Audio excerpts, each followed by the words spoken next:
आपण पाहत आहात महाराष्ट्र टुडे न्यूज चॅनल।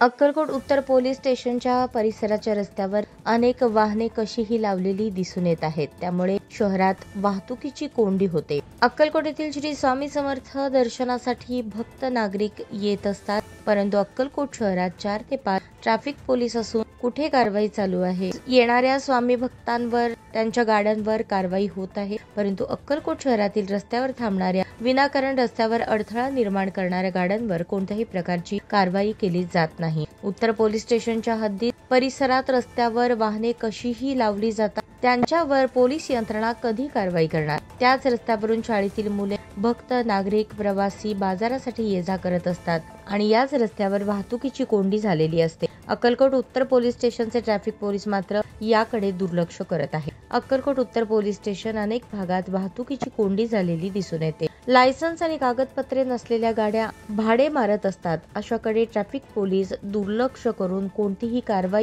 करत नसल्याची भूमिका दिसून येत आहे। सोलापूर ग्रामीण पोलीस अधीक्षक अतुल कुलकर्णी यांनी अक्कलकोट शहर रस्त्यावर कशाही लावणाऱ्या वाहनांवर कारवाईचा आदेश अक्कलकोट उत्तर पोलीस स्टेशनचे पोलीस निरीक्षक दीपक भिताडे यांना द्यावा, अशी मागणी प्रवासी नागरिकांमधून होत आहे। सध्या अक्कलकोट शहरात ट्रॅफिक पोलिसांना काढून दुसरे ट्रॅफिक पोलीस नेमण्यात यावेत। अक्कलकोट उत्तर पोलीस स्टेशनच्या हद्दीतील ट्रॅफिक पोलीस मात्र अवैध वाहतुकीकडे दुर्लक्ष करत आहे। स्वामी समर्थांच्या दर्शनासाठी येणाऱ्या जाणाऱ्या गाड्यांवर मात्र कारवाई करत आहे। अक्कलकोट शहरातील स्थानिक गाड्यांवर कोणतीही कारवाई केली जात नाही।